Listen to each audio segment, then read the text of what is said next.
Get your soul care today. Loving your whole being in a spiritual way. Get your soul care today. Loving your whole being in a spiritual way. Yeah, I love you. Want you to hear it. Bless you, body, mind, soul, and your spirit.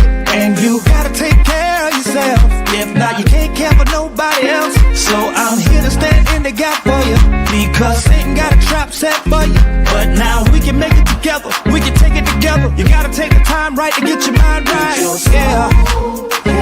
Today, loving your whole being in a spiritual way.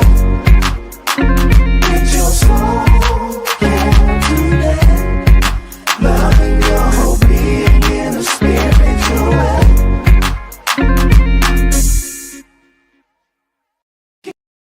All right. Happy Thursday afternoon, everybody. We are here for another episode and another conversation of Soul Care today. And I am so honored today for our guest that's going to be on with us. You guys are going to hear from them in just a moment. This is amazing, y'all. This is absolutely incredible. We've been kicking this thing into high gear all year long, and it's been amazing. The journey has been absolutely incredible, inspiring, encouraging, uplifting, but most of all, it's been informative. It's been informative. I feel like I'm excited about our guest today, but I feel like I'm flying solo almost in terms of our hosting abilities. Our primary co-host, Dr. Barbara Peacock, is not able to be on with us tonight. She's actually recovering from being under the weather for a few days, but she sends her well wishes. We've talked via text over the last few days, and she's listening in behind the scenes. So we thank God that that she's on the mend and is going to come back flourishing even better than before. And then my other co-host, Dr. Shonda Carter, is traveling globally right now. She's traveling internationally right now. So she'll be listening in at some point as well. But we're thankful for each of them, their impact, their influence, and particularly Dr. Peacock and the work that God has called her to do. We need her to be healthy.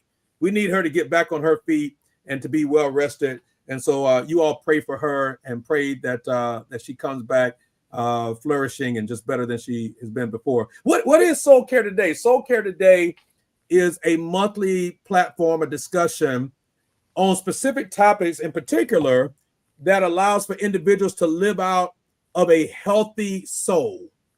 To live out of a healthy soul. We use the term soul care because there's a whole body of work, so to speak. There's a whole industry. There's a whole frame of thought, framework around what soul care is. And it is the care of your soul. It is not some new age idea. It is not some new framework, new orthodoxy, or anything of that nature. It is literally taking the principles of Scripture and expanding your purview and your palette to understand how to engage not just with God, the creator, the sustainer of the heavens and the earth, but how to manage your soul in a healthy way. And Soul Care Today was birthed out of being able to offer a breath of fresh air for Christ followers, disciples of God, who've never been introduced to soul care or spiritual disciplines and really just need the tools for offering or for having a healthy soul. And then the wisdom for integrating soul care into your daily living. And so that's what we've been talking about. That's what we've been working through. And last month, y'all, we had a conversation last month that we decided we need a part two. And so even prior to Dr. Peacock and Dr. Carter not being able to physically be on, we established last month that we were going to have a part two of this discussion that we're continuing today, making soul care work for men. Making soul care work for men. Last month, we had Dr. Brown, Dr. Howard on, and man, he dropped so many grenades on us last month. It was absolutely amazing. And we got some heavy hitters tonight, and I'm gonna introduce them just very briefly. I'm not going to introduce them enough to make them uncomfortable, but I'm going to introduce them enough for y'all to know that they're not just some fly-by-night bootleg preachers.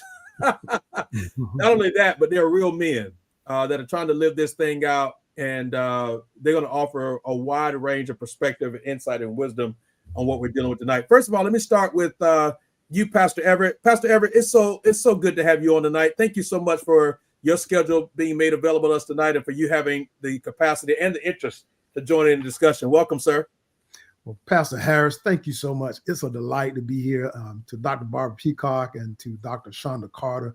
Man, this is just pivotal timing that men can come in this space and begin to break down these walls and these barriers that keeps us from being who God wants us to be. But most of all, just to be in a space where men can be free, where men can find commonplace, and then seek an opportunity for us to grab further nuggets from each other to sharpen this iron. And so thank you for having us on this evening. Yeah. So Pastor Everett is a pastor in the Charlotte metro area, actually in a big city called Wadesboro, North Carolina. Wadesboro. Yeah, and has been serving there for almost 20 years. Of course, he's licensed and ordained, a bachelor's degree from University of North Carolina in Charlotte. ITC affiliation, has graduated from ITC in Atlanta, and has also pursued some coursework in pastoral counseling. But also, you are a credentialed, certified spiritual director. Yes, sir. Credentialed and certified spiritual director. Yes. And so we'll talk about that in just a moment, what that means. And of course, you've served on a number of boards. You've been involved in some General Baptist associations and all that kind of good stuff. And so we're thankful that you're here, sir. Of course, we give honor to your bride, your wife, and appreciate her for giving you the latitude to be on with us tonight as well. So thank you.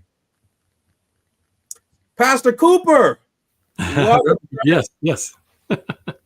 We're so honored to have you. I'm so grateful to be here. Thank you, Pastor. I got to tell you that by being connected to this podcast, it's really through the linkage to Dr. Barbara Peacock and her leadership. She goes to our church and here in Charlotte, and also the books that she's written and the spiritual direction classes and all the things that she has done to create space for this community, not just women, but men, is just incredible. I've sat in a cohort with other pastors and leaders with her in the last year and a half, and have gone through quite a bit of deep soul searching, if you will, as well as connectedness with God in the midst of other men and women, for that matter. And so I'm really delighted to be a part of this conversation tonight, and to be able to impart what my experience has been and what might be freeing. In fact, when Pastor had spoken about, freedom, I know Galatians 5:1, it says, it's for freedom that Christ set us free, and not to again be entangled into the yoke of bondage. And I tell you, a lot of men are bound. They're not living free.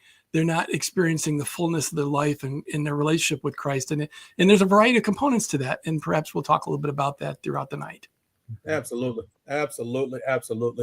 And Pastor Cooper has the amazing privilege of serving as the CMO, the Chief Ministry Officer. It's a bigger title than an executive pastor. He's not an executive pastor. He's a CMO.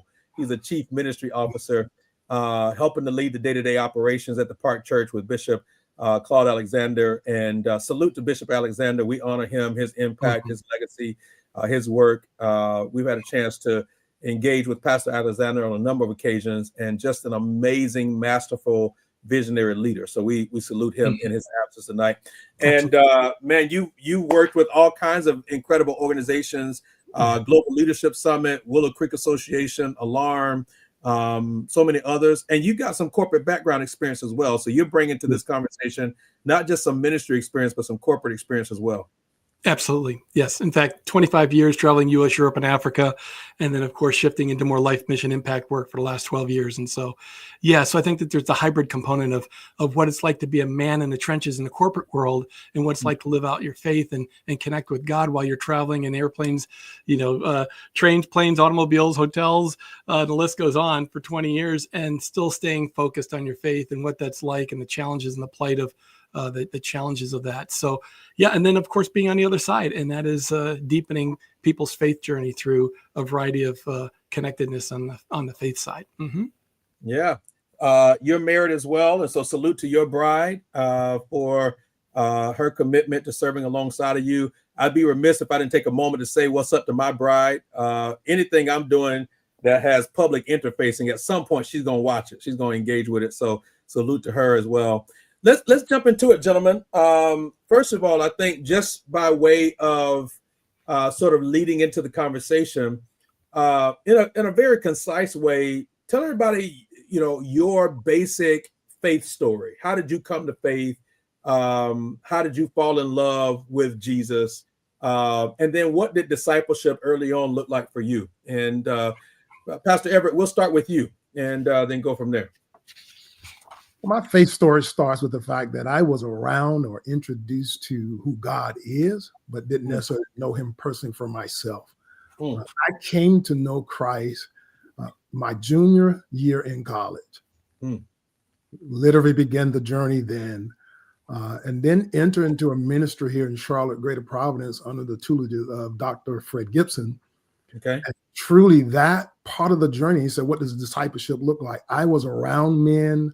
I began to see what it was like for men to serve and to lead. And that just gave me a surge. That gave me an urge and a desire. And when I was invited to Saturday afternoons, I was a sports head. I mean, I stayed on the court and began to give up basketball for a Saturday evening, afternoon around the table in a classroom studying the Bible. Wow. And this passion for me was rooted in recognizing that this knowledge of knowing who God is for myself personally drove me to a hunger and a thirst to continue to want more, to desire more. And then that entered into serving, began to start co-teaching with someone. And from there, everything else began to propel. I love it. Preparation began to become essential, where I'm still bivocational right now, but I had to learn how to begin to put things in proper perspective, reordering some things that I knew were competing for my time and attention to what I know my soul needed and what I needed to be effective as I was growing. Yeah, that term bivocational, we all know what that means, but just for the sake of those that may be listening that may not be aware, bivocational essentially means that he has a 9 to 5, if you would, although it may not just be 9 to 5, but he has a non-ministry vocational job that he pursues and then serves his church full time as well outside of that. So essentially he has 2 full-time jobs. Yes. And I think it's important for us to acknowledge that. And I hadn't even thought about that until you just said it. But the vast majority of pastors in America are actually bivocational. The vast majority are not full-time in ministry, where that is their only vocation.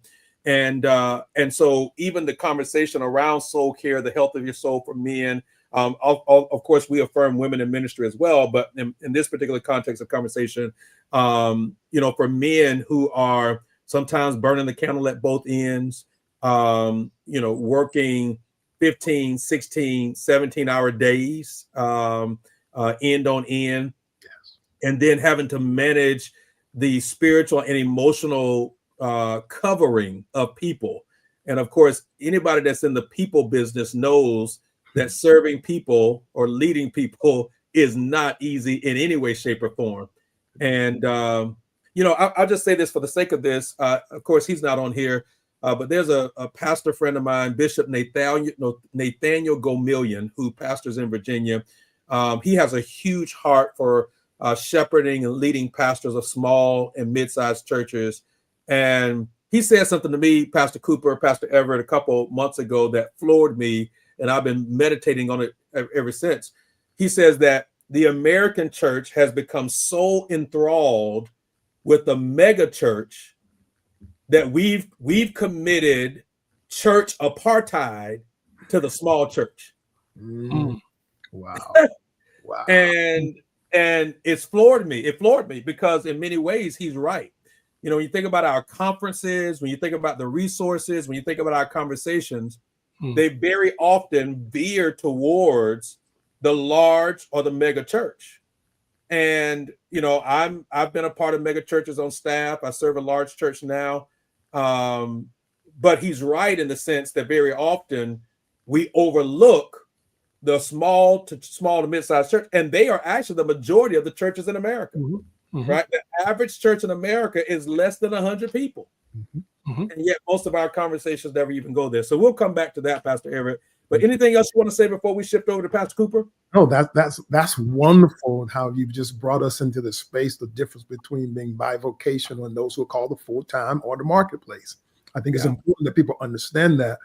But I prayerfully believe that any call that we respond to that comes from God, it takes a unique person to be able to say yes to God and then be committed to it. I've spent years seeking to discover and be consistent and faithful to what he's called me to, despite the challenges. Yeah, that's good. That's good. Pastor Cooper, how'd you come to faith, sir? How'd you follow? Yes. Well, good question. So I grew up in a non-Christian home in northern suburbs of Chicago. My parents had businesses, and they were flourishing. And my brother went to a private boys' school, and I was given an opportunity to go to that school. And I said, no, there aren't any girls there, so I want to go to another school. So I went to a co-ed school.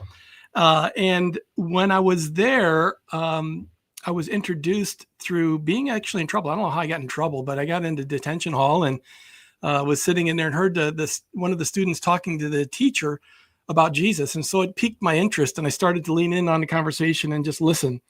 And then I started to ask a couple of questions. And then from that conversation, I went ahead and bought my first Bible, and that was my junior year in high school. Now, it wasn't until my sophomore year in college, fast forward a couple of years, where I was, I believe, a product of prayer. So the school I went to was in Kansas. And there was a group of ladies that prayed every Tuesday morning, believing that God would revisit the campus like he had done back during the Azusa Street revival. Now, this was a Methodist campus. And in the newspapers, it talked about how the whole campus, the students, the mayor and everybody were raising their hands and speaking in other tongues and glorifying God during the season of time. So these ladies that would come together and pray asked that God would revisit the campus and see that happen again. So I was actually a part of what I would call a mini renewal on that campus. Now, what brought me to faith was that I was actually attending, the Bible fellowship on campus. I was still seeking God, but I didn't really have a connection with him until I realized, you know what? He's not Lord of all. He's just part of my life. And so I decided, it wasn't one of those earth-shaking kind of experiences, but I decided, if I'm going to really be all in on having a relationship with God, I need to really step up. And so it was February 22nd, 1984, that I stepped up and decided to give my life to Christ and have not turned back since. Now, in terms of the question of discipleship, I'm really humbled right now to be able to say this, because I know that this isn't the story of everybody's experience. But when I gave my life to the Lord, myself and about 7 other students that also had this renewal of their faith experience on campus, the pastor of the church in that town was a church plant from another church in the neighboring town. And he literally spent several days a week discipling us. And then, of course, we would go to church on Sunday. So I didn't know how good I had it. For the next 2.5 years, I was in this room, as well as off campus with these other students. We lived in a house. Men were up on the top and girls were on the bottom, separate entrances, separate kitchens, all of that. And we would have Bible study several times a week, and we would just get grounded. And I didn't know how good I had it. And so years later, I realized that a lot of people that give their life to Christ, it's like, they give their life to Christ, they may get some materials and we'll call or follow up, come back next week. So there's a whole new revamping of discipleship I think the church needs in terms of those that come to faith, because my experience was different than many others. So that was my journey. It was in college, and then my discipleship really took root immediately after that for the next couple of years. And then, of course, I launched into the business world from there. What caused you to launch into the business world versus ministry if you were discipled so deeply? Yeah, so my pastor went to a Bible college in Texas, and several of the students, once they graduated, went to that Bible college, and I wanted to. But keep in mind, my parents owned businesses, and I had this business DNA in me, and none of my family were believers. And I really felt like, okay. And plus, on top of that, 6 months before I even graduated, I had about 6 different offers to work for different corporations. and I made a decision to work for one of them. And so I didn't feel initially called into ministry, but I felt like I needed to be deepening in my faith journey by going to Bible college and getting more theological connection. And so I had a stint in the business world for a couple of years, and then I resigned and then went to college in Texas and got my degree there, and then went on again. And, so I've hopped around since then in terms of getting a deeper relationship connection from an education. So it was initially a desire, but I knew that it was going to incubate for a bit. What I didn't know was that after being in the business world for a short season, then going to Bible college, I then went back and helped my dad's business grow. So I helped him expand his footprint in the US. And then I resigned from that. I wasn't too happy about it, but that's okay. It was what I felt God was really leading me to do. Then I went to Texas and worked for several global nonprofit ministry organizations in East Texas and down in San Antonio. And then from there, it was for a couple of years. I went back to Chicago and was in the business world for 22 years. And so I felt like I was incubating, but at the same point in time, God had a purpose and a plan. And so there was a lot of learnings and there was a lot of development from the corporate side as well as on my faith side. So that's kind of my journey, if you will. And now I'm back in the ministry, 12 years now, working for global nonprofits and being on staff. Mm-hmm. I love it. I absolutely love it. So when you all think about all of the places that you've been and the folks that you've served and been a part of and folks that you've encountered, environments that you've encountered, what have you noticed that was a part of either a part of your faith journey or not a part of your faith journey that the church really needs to lean in on in this season? Either one of you that want to jump in. In the context of men or in the church in general? No, well, if you want to answer both, that's fine too. Yeah. So since we're focused on SoulCare, I think that SoulCare is kind of like prayer. People talk about it, but they don't do it, right? Wow. It's one of those scenarios where, let's pray, but do we really pray? I mean, if I say I'm going to pray for somebody, I'm going to pray for somebody. If I'm going to take time aside and spend time with God, I'm going to take time aside and spend with God. So what I've discerned, and about 20 years ago, a lady by the name of Mindy Calaguar, who attended Willow Creek, and she now has a ministry called SoulCare.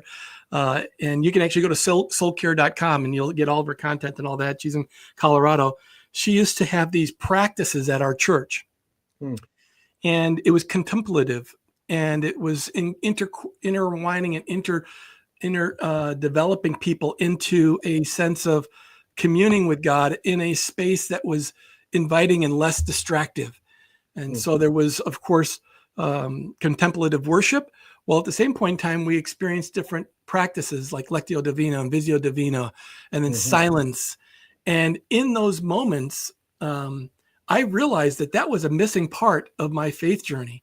And so fast forward now to where we're at now, and even hearing the conversation from last month's podcast, when it comes to men, I think that there is a sense of lack of vulnerability or lack of exposure, lack of wanting to lean in and opening up, because that doesn't sound masculine. Men are strong and need to be guarded and need to be fortified. And the reality is Jesus spent his ministry time with 12 men, and they were different kinds of men, but he also taught them how to step aside. They may have not known how to step aside and how to rest and how to relax and how to restore, but he modeled that. And today, I think that there's an opportunity for men and women to learn what does it mean to step aside and to take rest and to take Sabbath. And I'll tell you, I'm the first person to say that I can do a better job of that. And then the other element is, as it relates to SoulCare, is it's really demystifying it and really breaking down what does that really mean. And perhaps we can talk a little bit more about that. I love that. I love that. Pastor Everett? Well, I'm going to take a deep dive into what I believe the church is attempting to do, but to Pastor Cooper's point about knowing about and not practicing, I think we've got to be more intentional to ensure that we're building community and not memberships. Ooh, woo, ooh, so good. this is where it challenges me as a pastor, as a man of faith. SoulCare is, we know that the entities of family, church, workplace, we just move into those things that we are supposed to do. But how many people within a ministry understand the intentional effort that's being going forth through all of us that need to build community? And so I say that because also with that means we have to learn how to navigate people's personalities and the problems that come within that community. I believe we do make a good effort and a challenge to deal with those things, whether it's the teaching and the preaching. But what I'm learning is, my wife and I talk about this all the time, there are some people who know how to stay just enough on the surface to be a part of, but don't allow themselves to become inclusive. Wow. And so I think my heart's desire, my passion is to be intentional, to break down those barriers that keeps us from coming to the table with the hard conversations. And so when it comes to SoulCare, when it comes to men and SoulCare, we struggle, I believe sometimes, Pastor Christopher, we struggle trying to find who we are. We know that we are attached to our job, our titles, but now that you have to put me on pause and ask me some hard questions to identify with who I am and who I need to become, that's the part that excites me. Wow. To take time, to spend time with core groups of people, talking and having conversations in a safe space, creating a safe space for men to know how to heal in their community. So that it be more impactful, more on guard about what it means to hold that family together, to hold that church community together, to go into the workplace and still be effective. So good. So good. You know, one of the things I'll say, you know, as a leader in a church, but also realizing that we have maybe some workplace people on the call here, you know, what I often do in a conversation, and I did this with every single one of my staff when I came on board 4 years ago, when I had my one-on-ones with them. One of the leading questions I had for them is, how is your soul? How are you caring for your soul? And to some, they understood what I meant, and to others, it was kind of a new concept. And so I kind of needed to break it down a little bit. But I believe that the caring of our soul is so pivotal and transformative in our walk and our faith journey that it needs to be essential. You know, as Pastor Gregory said, you know, it's not about building communities, but, you know, relationships. You know, we need to begin to relate with one another authentically, with appropriate vulnerability, not so that when the content comes out, it gets weaponized back against you, but to be able to own the reality of where I'm at, okay, in my walk and where I'm at in my faith. And some of that time of spending with God strips off the layers of the things that keep us from living deeper, richer, more authentic lives. And so the more time I spend with Jesus, the more of the less of me, you know, the whole intimacy, it's into me you see. So I want him to see more in me, but I want to see more in him so that I can be a mere reflection of him. And that takes root right at the soul level. So I'm body, mind, spirit, but my soul. And I often think about this. You know, what am I going to do when I pass on and go to heaven? I'm going to be worshiping God. I'm going to be before his throne. I'm going to be with the angels glorifying him. I'm going to be fellowshipping with the other saints that have gone before me. But at the same point in time, my soul is going to be fully enriched because I'm connected with God. And while I'm here, what can I do to practice and be in tune with God? And that has a lot to do with my soul care and about how I spend my time with him, what that looks like. You know, it's interesting, pastors. I was on a call today. It was a Zoom call. It was a Google Meet, but it was about 40 or maybe even 50 pastors from across the United States on. And one of the facilitators of the call said, and he's, if I said his name, many people listening to this may know of his platform and his work. He went through a season a number of years back where there were some public challenges at his church that he weathered. And he's still at his church, fortunately. He's able to get his legs back underneath him and recover. But he said something today that I think speaks to a lot of what you both just said. He said, the church preaches grace, but we really don't practice it. Mm-hmm. And Pastor Cooper, when you just said appropriate vulnerability, I think that's such a powerful statement, because, and I want to get into why do we think, men struggle with soul care, community vulnerability, appropriate vulnerability, et cetera, et cetera. And I think that may be one of the reasons, right?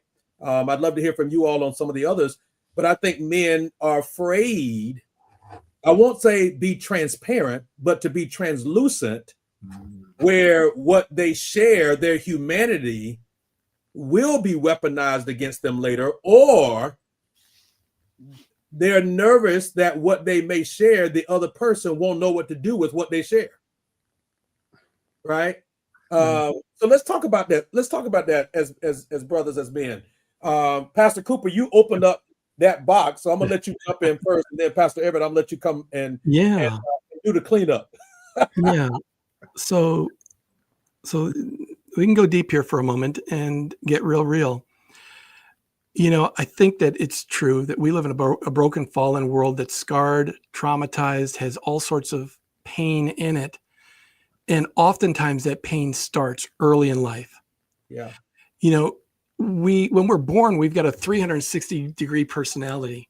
You think about a 3-year-old or a 4-year-old, they're going to laugh out loud at anything, or they're going to, when they cry, they're going to cry, or when they're mad, they're going to be mad. They express their emotions in such a way that is so true and pure and raw.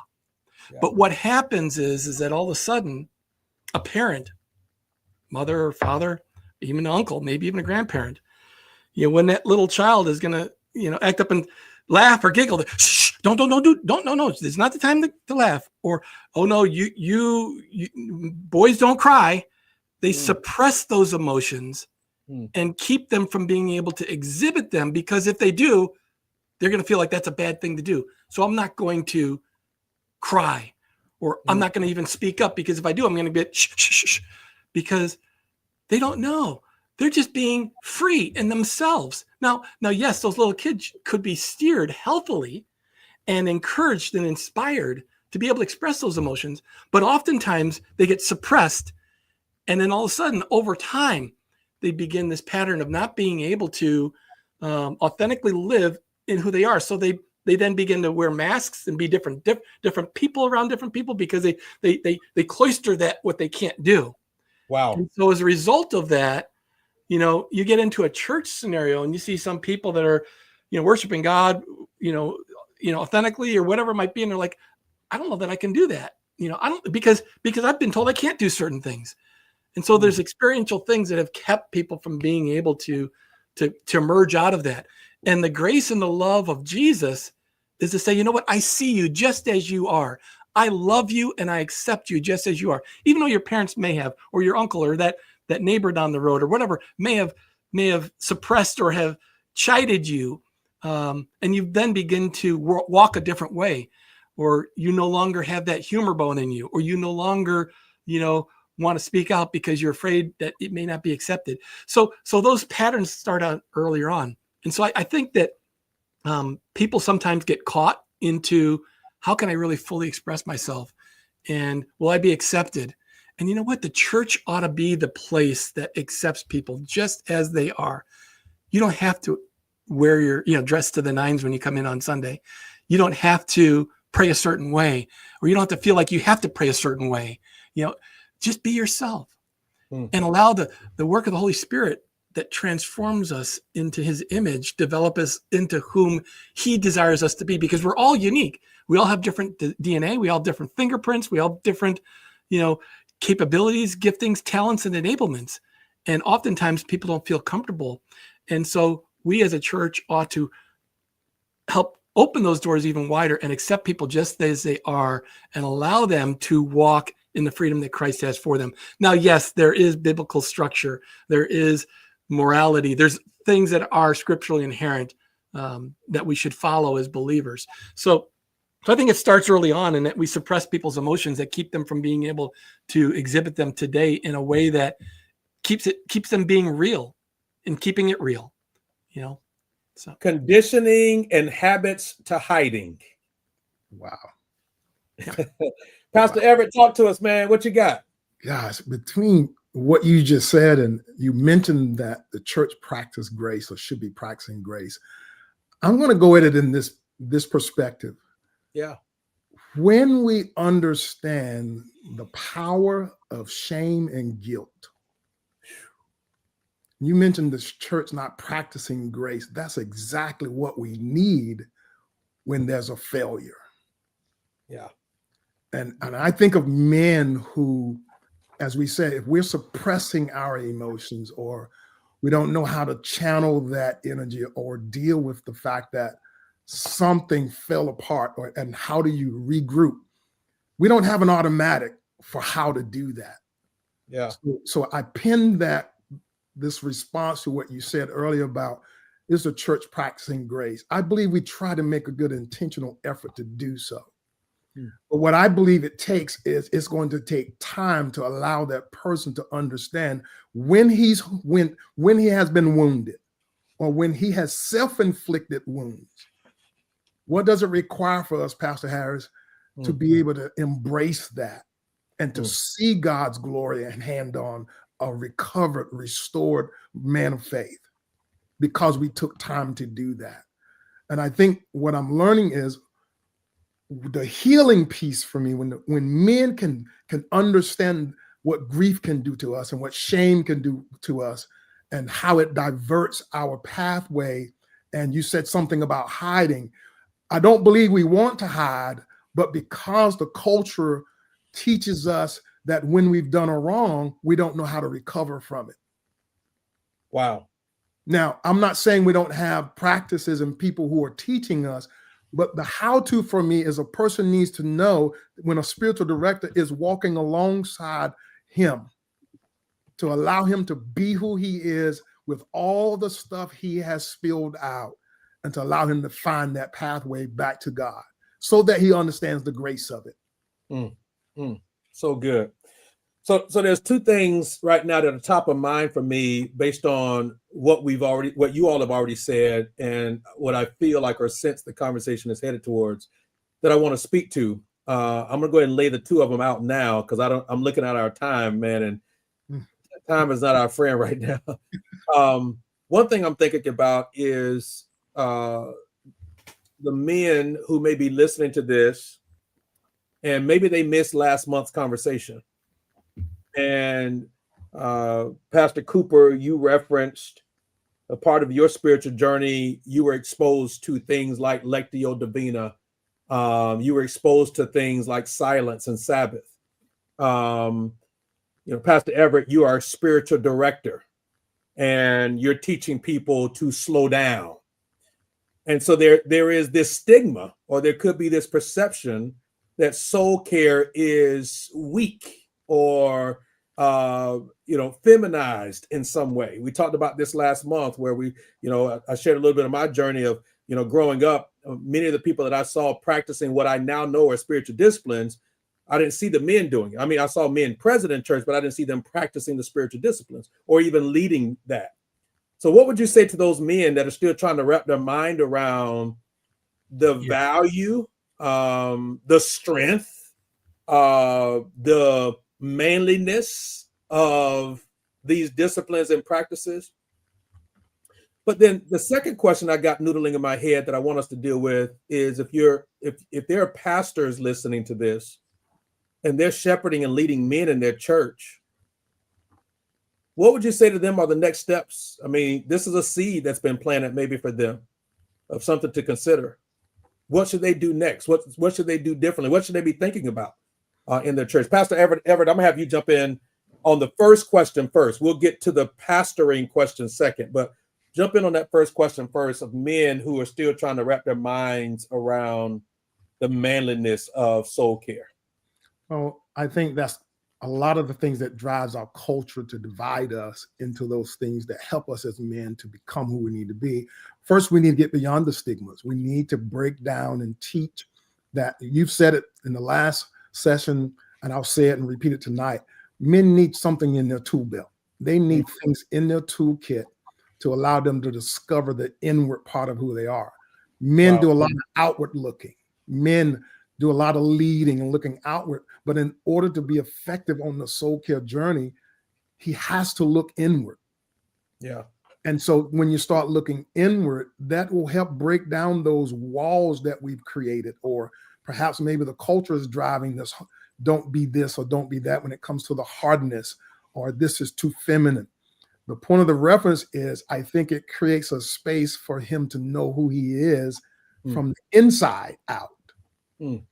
That God will then allow him on the front lines to lead with compassion, to lead with empathy, to lead in a way that the holistic approach to what I'm hearing and believing, and trust my experience alone teaches me that I was literally blocking what I needed because of what I picked up along the way about what was feminine and what men should be doing when it comes to our hardness. And then I want to do this last plug in that if any men choose this pathway, all those practices that you just mentioned, I can tell you, I knew what it was like for a season to literally just prepare the sermon. Wow. I knew what it was like to prepare the message every week, but then pushing the prayer life aside. And so you just mentioned what it requires for us to stay connected to the relationship in God. And I think those principles and those disciplines are necessary. Yeah. Yeah. Pastor Cooper? Yeah, it's a lot in the question and a lot in the response. But I will say this, that I agree with Pastor Gregory. You know, there's a variety of things that I think it would be important for the men that are on this call, or the pastors, in terms of spiritual practices, and how do you really look at the value, strength, and the you said value, strength, and the third thing was the manliness of spiritual discipline. Yeah, the manliness. Yeah. So, you know, I think that it's like you don't know what it's like until you try it, right? It's kind of like that ice cream flavor. You know, there's 31 flavors. You know, you don't know about that one unique flavor. You're like, it looks kind of funny and it's swirly and whatnot. But when you try, you're like, wow, that's not too bad. You know, I might get that the next time I come in. So when it comes to spiritual practice and getting into an environment that introduces you to these processes, practices, if you will, you've got to try it. You've got to lean into it. And I think it takes 10 to 15 minutes in a space before you can get grounded. Because many times when you get into a meeting, you go to a meeting and something that's new for the first time, you know, there's lots of distractions. Maybe you ate a big meal beforehand, or you're like, I don't know what this is about, but I'm going because my wife told me I should go, or, you know, hey, this is a new thing. I'm just going to check it out. And I don't know if it's for me, but I got to tell you that if you go in with intentionality to say, you know, I wonder what might be there for me, you'll be surprised what God's going to do in that moment. So I'll give you an example. We had at our church a SoulCare Saturday, and Dr. Peacock actually participated in this with us. And we had, you know, I was surprised. We had about 45 people or so. I know we got a big church, but I mean, when we put that out there, we didn't know how many people were going to show up. We didn't actually put a RSVP, or we didn't do a registration, but people showed up, and many of them, I would say more than half of them, were curious because they didn't know or understand what soul care was. So we put it out there, but they took the courage step to come. And so through that experience of going through some of the spiritual disciplines and breaking down scripture around spending time with God and listening to his word, listening to it multiple times with your eyes closed, and taking that in and allowing words to pop up, these practical little steps created value. Now, what was the strength around that was that we were introduced, or the people that were there were introduced to something that was unfamiliar to them. But because it was unfamiliar to them and they leaned in, they received strength from that value of what the representation of soul care was through the illustrations and the exercises and the things that we did. And so when it comes to the manliness part of it, if you're thinking about men going into that environment, because you think, oh, that's kind of effeminate. No, it's not. This is a God thing. You know, there's nothing about this that is about women. This is about God and you having a relationship with him as an individual, man, woman, or child. This is about connectedness and his desire and delight to spend time and to connect with us.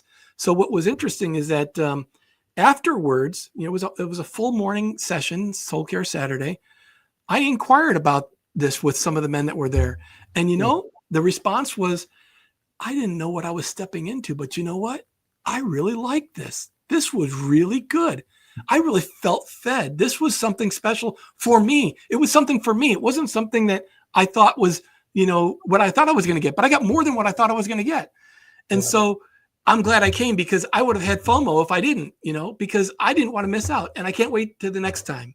And quite frankly, just by talking about it, we need to get it back on our schedule. So in terms of next steps for pastors, I would be more than happy to share what the agenda of that was, but I think you need a soul care or spiritual director or somebody to facilitate that time of introduction and orientation and experience, because it's really special. And the value that comes out of it is something special. And it's not an effeminate thing. It's not a masculine thing. It's a God thing. It's something that roots us in our characteristics of our faith in Christ at its core. And so, it was great. So I would suggest considering a Soul Care Saturday and teeing that up as an introduction, because it is something I believe is missing in the church. It's not something that's void from the church, but it is not as prominent.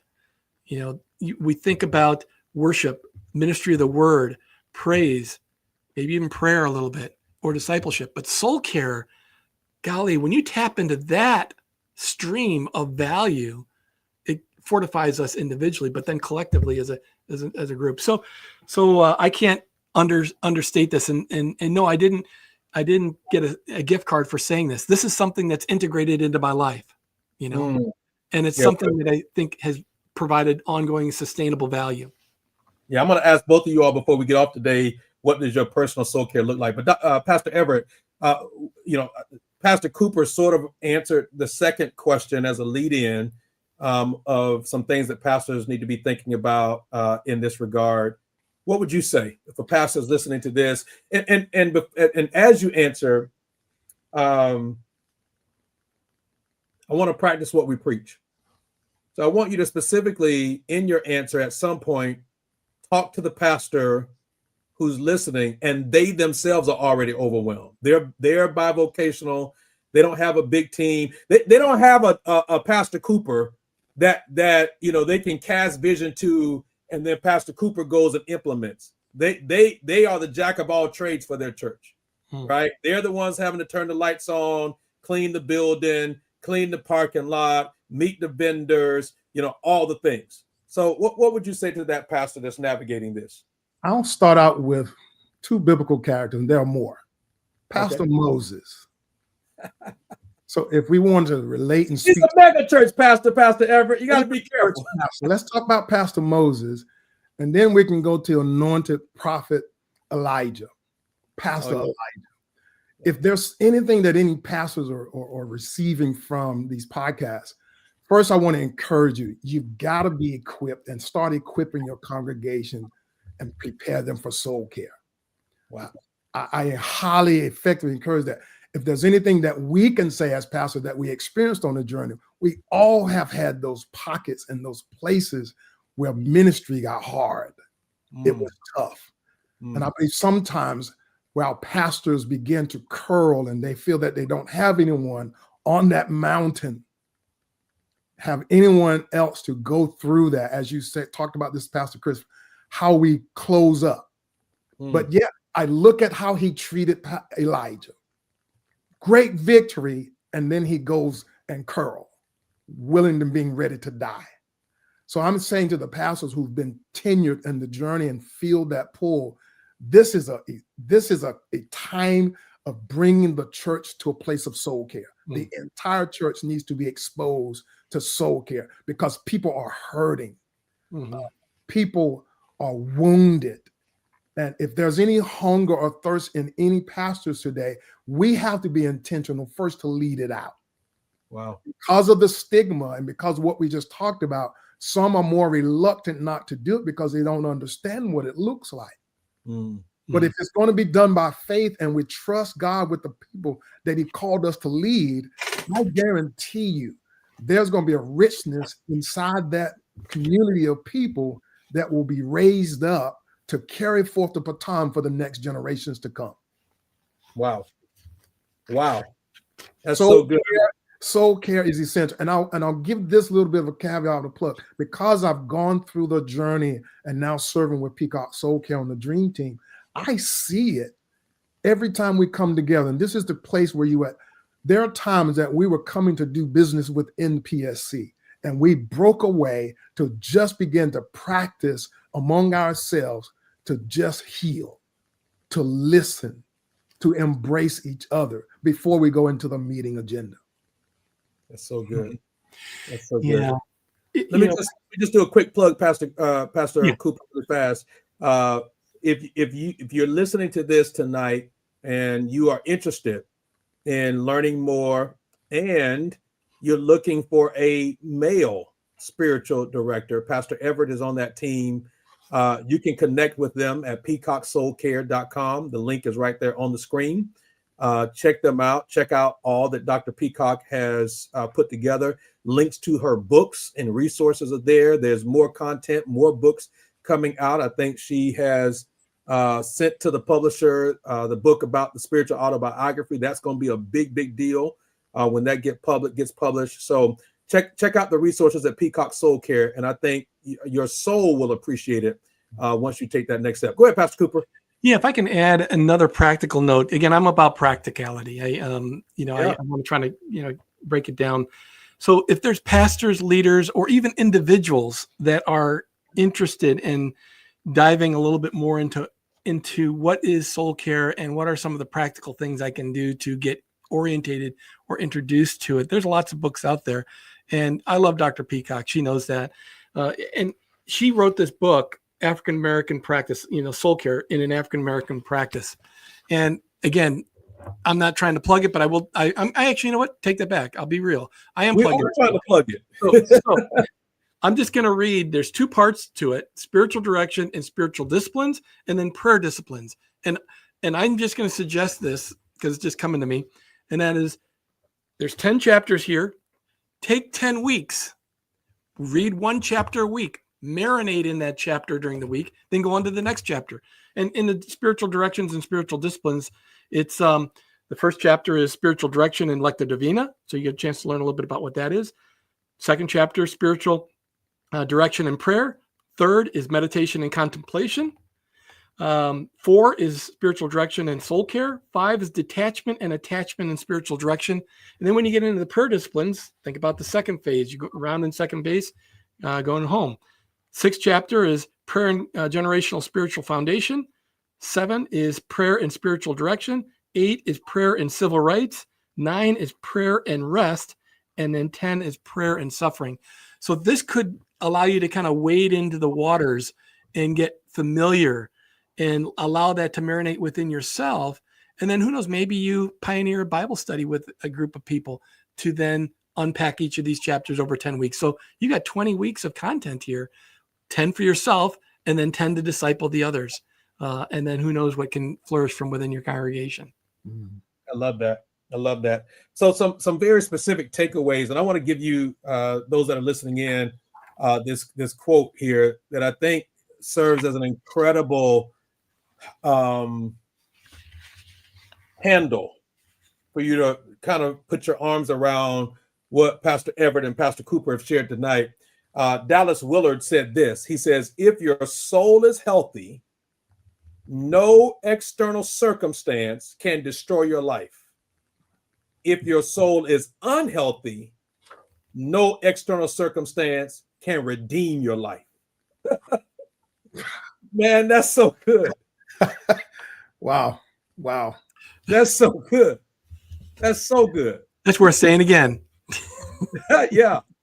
I'll say it again. If your soul is healthy, no external circumstance can destroy your life. If your soul is unhealthy, no external circumstance can redeem your life. And the goal tonight is for us to have had this discussion, this conversation with men. Number one, to help you know that soul care is strength, not weakness. That's right. Your life, your relationship with God, your relationship with your spouses or your children or your community or your church or wherever all gets better when you get better. And we all know that self-leadership is the hardest leadership there is. And so this is about leading yourself and leading yourself well, as we are called to help lead and influence others well, right? We have talked about this tonight a little bit, that these self-care, not self-care, but soul care practices can be adjusted to fit a man's lifestyle in a way that removes shame or guilt. And there may be some conviction, right? And we acknowledge on this platform tonight, conviction sometimes is good. It is actually inspired by Holy Spirit. So we want to sometimes lean into conviction. Conviction is very different than condemnation, right? Condemnation says, you made a mistake and you are your mistake. But conviction says you made a mistake, but God can help you recover from your mistake. And so that's the difference. And so then we finally kind of close out this discussion by acknowledging that God wants and desires all of us, especially as men, to have a healthy soul. So I want to close out our discussion, sort of start landing the plane here by asking Pastor Cooper, what does SoulCare personally look like for you? What have you found that works for you? Quite frankly, if you're comfortable sharing, what have you found doesn't work for you? Sure. Well, I live, unfortunately, or fortunately, however way you want to look at it, a very busy life. And I actually texted someone today that I've been living more like Martha than Mary. And I need to really look at revisiting that and how I can sit at Jesus's feet more. So what it looks like to me is, I like getting out into the wilderness, whether it be at a lake or on a walk, where I'm in a space where it's not distracting. We live in a very cluttered, distracted, noisy world. I mean, you walk outside, you hear buses and cars and whatever.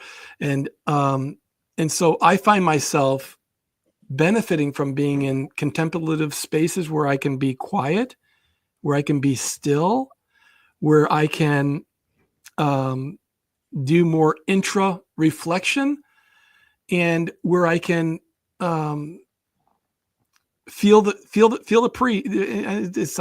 it's not spiritual, but I mean, feel the breeze, feel the wind. It's like faith. Faith is the substance of things hoped for, but evidence of things yet seen. Some people say, well, how do you know what faith is? Well, faith is, do you believe in wind? Yeah, I believe in wind. I can't see it, but I can feel it. And so when I'm in a spot where I can be less distracted or have limited to no distraction, I'm able to lean in and sense the presence of God, and he speaks to me. Now, he speaks to me in pictures, but he speaks to me, and I'm able to lean in. And I had a moment this morning with him, and it was special, and I'm never going to forget it. But I will say that that it was what I needed, and he knows what we need when we come to him. And whether we come to him, all you who are weary and heavy laden, and I'll give you rest, in the moment or in a getaway or a retreat, he will visit you there. It's like I say, he's just as close as a whisper away, and he is. So what it looks like to me is I have to be intentional. I have to block out the time, and I have to also go with expectation, but freedom of recognizing that it's mostly out of obedience and not out of requiring that God is going to meet me there, because he is God. And whether he meets me there or not, it's a place I need to know. I know I need to go. Mm-hmm. And when he does meet me, it is special. So that's practical. We didn't get into all the little different practical, like Lectio Divina, Visio Divina, silence and solitude, and prayer walks and all the different things that lead into some practices. But that's some of what my experience is, as I can unveil that to you. Mm-hmm. Yeah. Really fast before Pastor Everett comes, Pastor Cooper, are there any disciplines that you've practiced at points that you found that just doesn't work for you?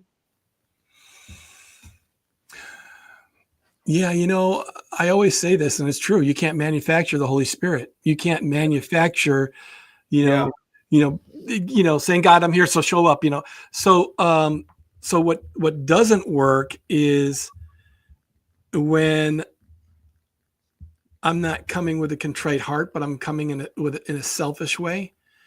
And that's probably more of a cry out more so than a coming before his presence with humility. And so I think that having the right heart going into that moment of time with God is important. And sometimes my heart probably isn't right. And so that doesn't work for me, or it doesn't work in the outcome of it. So I think that it's like, think of a surgeon. He's got to prepare for surgery. He's got to clean himself. He's got to do these. And I'm not saying that you can't just jump into the presence of God, but you ought to have a mindful heart when you take a step into these moments, because they are precious, they are special, and God will meet you there. So I think that maybe not going in with the right heart or the right attitude or the right expectation sometimes can trip it up. I love that. Pastor Everett. Wow, Pastor Cooper, man, thank you for being transparent and sharing that. My practice, Pastor Harris, has been one of Dale Calhoun has a great book. Dr. Peacock's book is even great, but all the INGs of practicing the spiritual disciplines. For me, it's just been the time to set aside to do it. And I'll share it from this perspective, being authentic. When I discovered I was in a pit and really needed a way out, I found that I needed someone to help guide that. And it was Dr. Barbara Peacock. I had a low place in ministry, and the first thing she asked me to consider doing after we met a couple of times was to write the spiritual autobiography. Wow. Immediately once I wrote that spiritual autobiography, it was an eye-opener for anyone that's listening, or pastors, or as a single person seeking out what this looks like. And so these disciplines to be able to write out the story of your life, a discipline of journaling. So these disciplines to write. Some people say, well, I started writing and I stopped. I say, well, that's okay. It's okay to start and stop. I just don't want it to become your God. Wow. Let the relationship develop. And that's what I am seeing more so as I practice the sitting and being still, coming with no agenda. So as a pastor, we plan for hours for the sermon. And I found solace. I found peace to just be present before God and not even pick up the pen or paper. Wow. Not even consider the computer. And I can tell you how freeing that was to begin to practice that. When you know something and you say, I should be preparing. Well, what is that like to release all of that to God so that you know without a doubt that the soul is going to be richly nourished because the spirit now is being leading. The spirit is leading. And so the Lectio Divina, the Visio Divina, let me tell you, through college, I painted and did art, did all the art history. When I hit the Visio Divina, man, it turned me up to another notch. To realize that you change the way you see things, your visual, the surrounding of the great things that God has created. And so then to sit and to begin to think in a way that God draws your mind to something that you typically wouldn't pay attention to. Yeah. So what I'm beginning to understand is as you learn to pay attention to God, as you learn to discern what he's doing, it takes time. But anyone that's listening, I think because we stay in a fast-paced culture, something is telling us you don't have time. Wow. But the 5 minutes can move to 10. The 10 minutes can move to 30. And then you find yourself in a rhythm. I love it. I love it. So that's what it looks like for me. I will also say my wife, I have an incredible wife who supports me, Pastor Harris, supports me, Pastor Cooper. And for those of you on the call that may be listening, you know what it's like that for me, when you have work and then you get a break and here comes the honeydew. And my wife has been intentional not to give me a honeydew when I was out of work for spring break or those weeks that I was out. And she respectfully did that. And then allowed me to decide I'm going to go away for 3 days. Wow. In the rural church, pastors do not have a sabbatical. Wow. Wow. And I can tell you the beauty of being able to now understand what it means to be still. And I would be remiss if I didn't. I'd be remiss if I didn't say this. So this month will be 30 years for my wife and I. So we've been married for 30 years. And so I'm just really delighted to be able to say that I love her, and, you know, she's special, and it's been great. It's been great. So you were talking about your wife. So I had to throw that in there. Otherwise I can get in trouble if I don't talk about it. Right. I thought he was here to say something else about sabbaticals, and he's talking about his wife. I love it. I love it. What I'm saying is that when we talk relationship, when you talk healing, when you want to see a man of faith become, outside of all the stereotypes, outside of all those manly things that we think we have to uphold, the embracing for me was when I realized my wife is praying for me just as much as anyone. I mean, I can see stickers on a painted canvas that she has my name on. I love it. I love it. It positions you and it postures you to realize that power of praying. You talked about these disciplines. And so the effectiveness allows you to grow beyond what those stipulations are. What if I didn't do this feminine thing? No, I'm beyond that.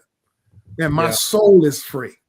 Yeah. I'm beyond that. So what I'll take away, the takeaway from me is, when you finally understand how much navigating we're doing in our leadership models or navigating the mountains, I'm praying that it brings us to healthy relationships and safe spaces. Yeah. That's my prayer is, yes, we're navigating through leadership models that we see, and a lot of them they all include processes. But what if you have all the processes but do not have the success of God? Yeah. Yeah. So good. You know, I wonder if the whole. Sorry. Go ahead, Pastor Cooper. I'll give you final comments here because we're going to close out our discussion. No, I'll refrain. That's fine. I didn't want to stir up another conversation point, but that's good. Yes. No, no. I want you to. You already started, so I want you to make that point. Yeah, no problem. And by the way, the screen froze, so I apologize for jumping in the midst of that conversation. The statement you're making, your pastor effort. Yeah, you know, I would have to concur. You know, the soul is genderless. It's not about a woman, and it's not about a man.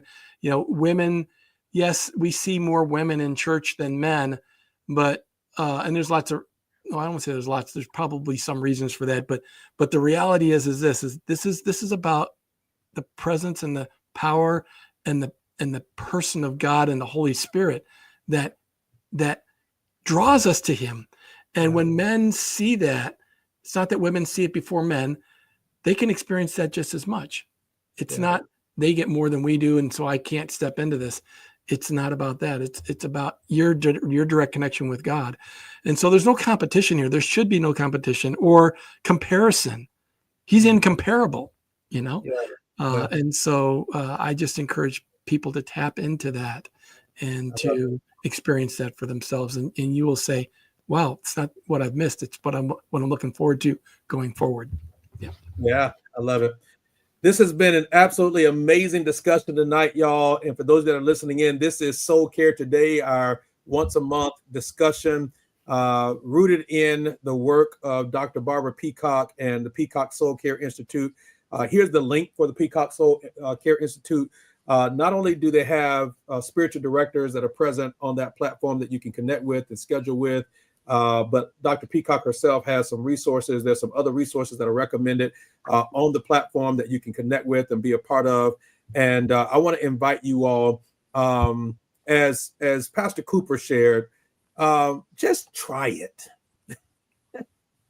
just try it. It's you know, Pastor Cooper, he talked about ice cream and the 31 flavors. I'll put it this way: it's that soul food meal that you didn't know you needed, right? It's hitting on all the flavors in the palate of your mouth that is seasoned to perfection, and that meat is tender, and those vegetables are fresh, and it's got all the sweet and the salty and all the things that go along with it. And our souls are constantly craving that. I say this, to move at the speed of the Spirit. And very often we are moving faster than our spirit can keep up with. And God really wants us to have a rhythm that honors him. For as many as are led by the Spirit of God, these are the sons and daughters of God. That's Romans 8:14. And so I want to encourage you all, take this and try SoulCare today. Try it today and see what God does in your life. We'll be right back next month. We're so excited.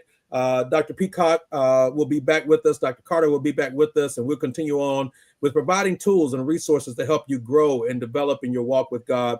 I'm so thankful for all of you that tuned in. Pastor Everett, thank you so very much. Pastor Cooper, thank you so very much. We're so honored that you have been with us tonight. And Addie Sanders has said to us, October 9th, Peacock SoulCare is hosting an open house. And so you're welcome to tune in and be a part of that. All the details are on the website. Go check that out. And I believe that you'll be better because of it. So in the meantime, what does it profit a person to gain the whole world and lose their soul? Have a great night, everybody.